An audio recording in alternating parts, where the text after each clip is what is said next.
Hi guys, welcome back to my YouTube channel. It's me, Frugaliffy. So I think everybody's aware now, because of coronavirus, most people that can are now working from home. Most businesses have shut their doors and they're working online, they're working remotely via the phone. For most people out there, this is not the norm, and I know a lot of people have always seen working from home as a pajama day or a skiving day.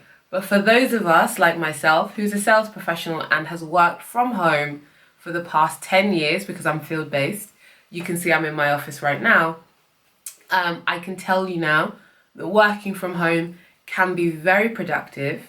You can achieve a lot, and actually it can be, in my opinion, the best way of working. But it does require some discipline and it does require some structure. So I thought I would take you through a few steps and things you need to consider to make sure that you are having a really productive period at home, because right now we have no idea how long this is going to last.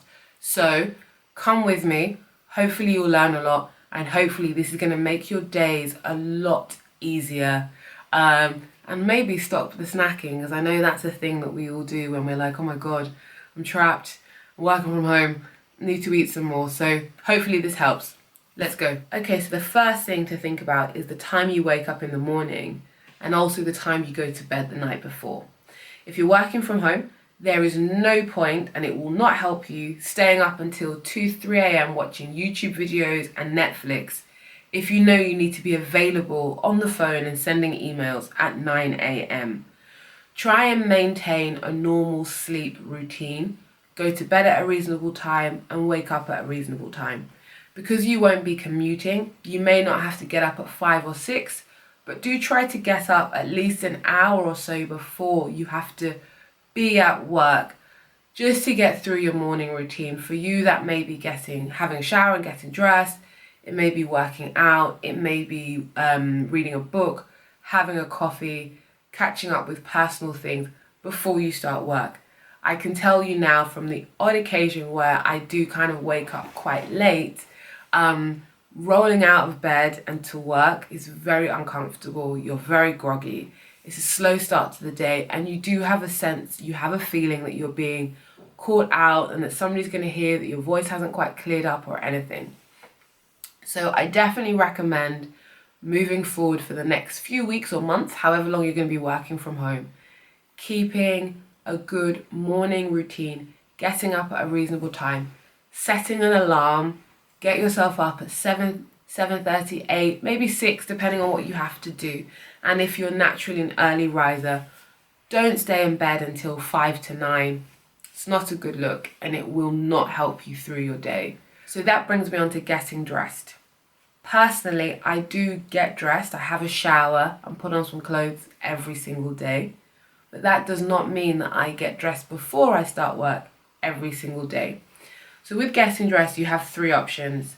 You can wake up in the morning, have a shower, and get dressed as if you were going to work. And it's up to you whether you wear business clothes, lounge clothes, jeans, or pajamas. That's whatever you're comfortable in wearing to work. Please do that. As long as you're creating a professional atmosphere for yourself and you can mentally perform, wear whatever you like. Your other option, which is my preference, is to get dressed while I'm taking a break in the morning or around lunchtime, or after I've done some exercise in the morning. So I like to start work maybe 8, 9 in the morning, work for a few hours, go for a run, go to the gym. At the moment, obviously, we're social distancing, so I'm not going to the gym, so I'm either going for a run or doing a workout in my living room, and then I'll have a shower and get dressed. Equally, for some people, they may want to work in their pajamas all day and then have a shower at night. It just depends on what's comfortable for you. Because we are adults, I do recommend having a shower and getting dressed earlier in the day. Today I won't be working out because I've worked out for the last 3 days in a row.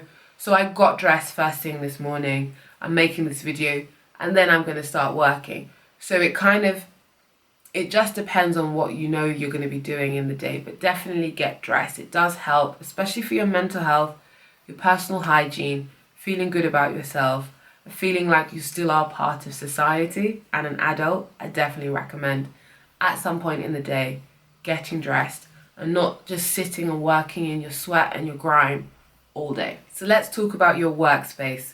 One of my friends this week has actually shared a concern that she's not comfortable with taking work calls at home, that she likes to keep work and her personal life completely separate.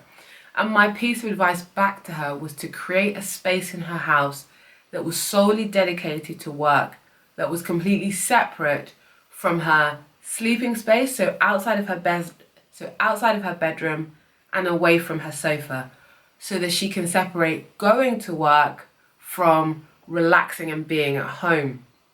And so this is where I actually say, any of you that are now new to working from home, definitely carve out a specific workspace. That may be at your dining table, at your kitchen table, at the coffee table. It may be a chair that you have.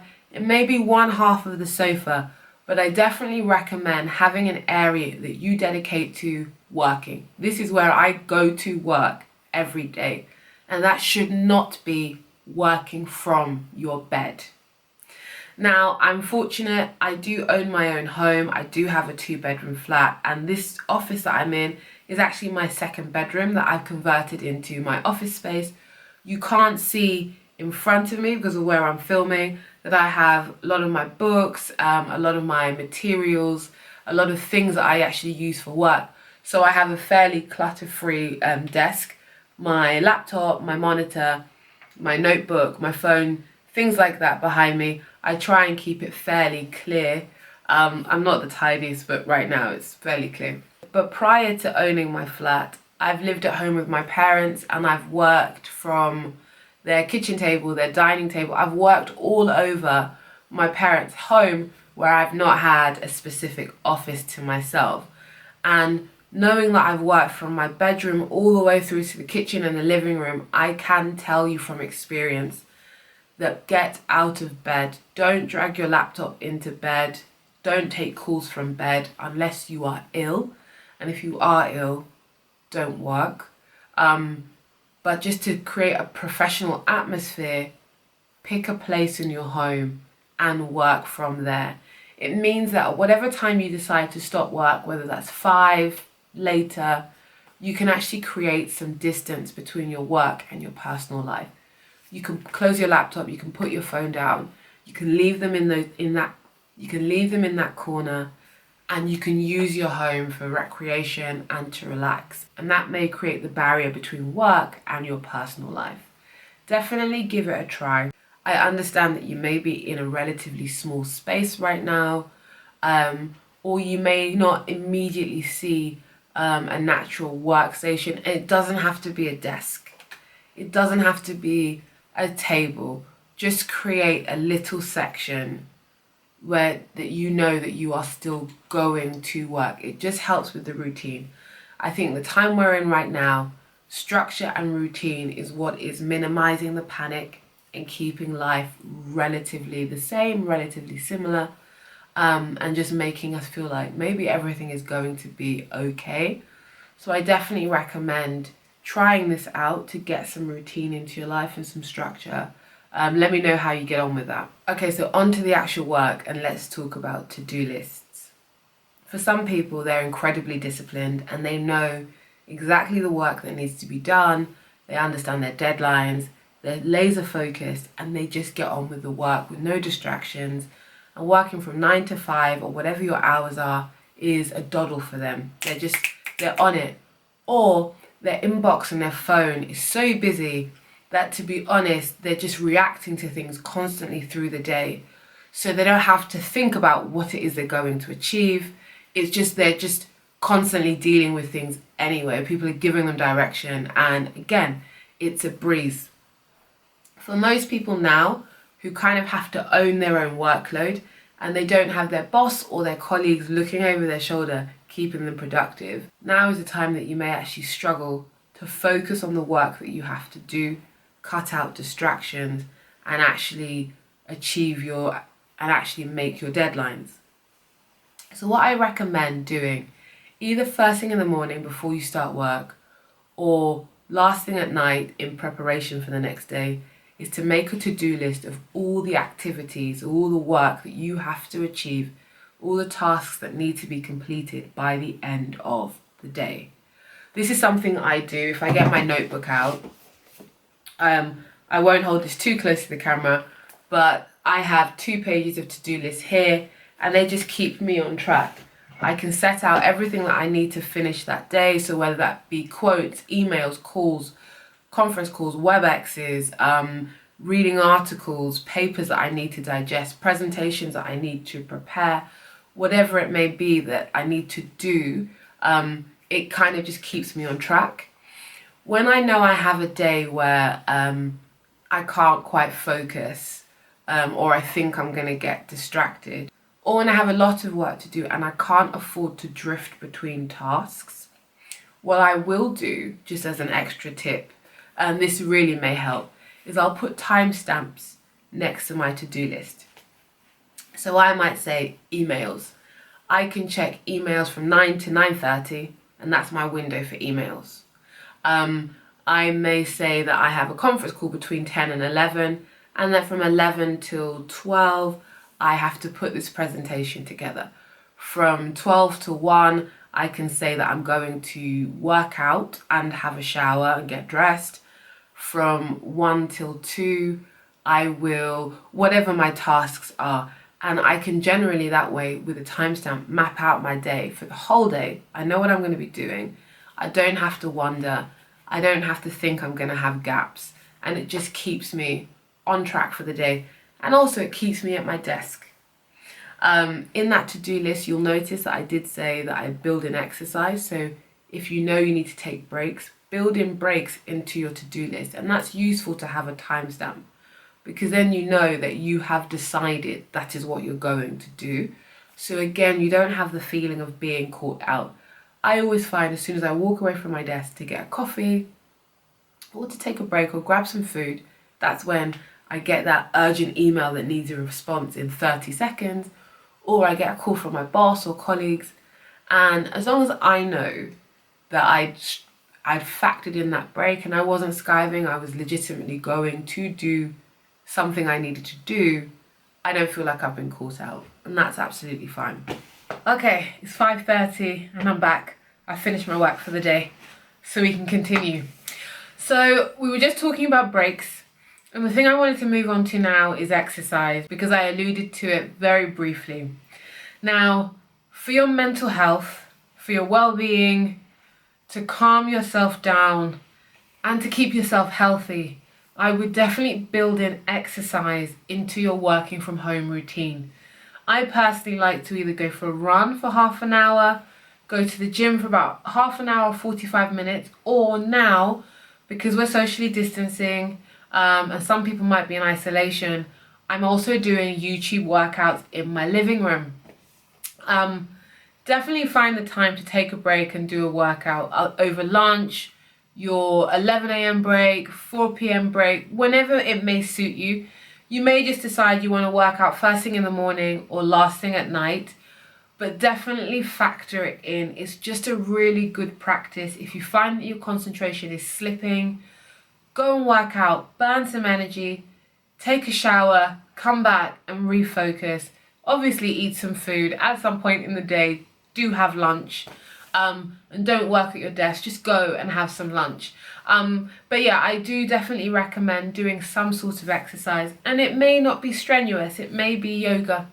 And actually, do you know what? It may just be some meditation, that you need to take a moment to yourself to just take some deep breaths and clear your mind and do nothing.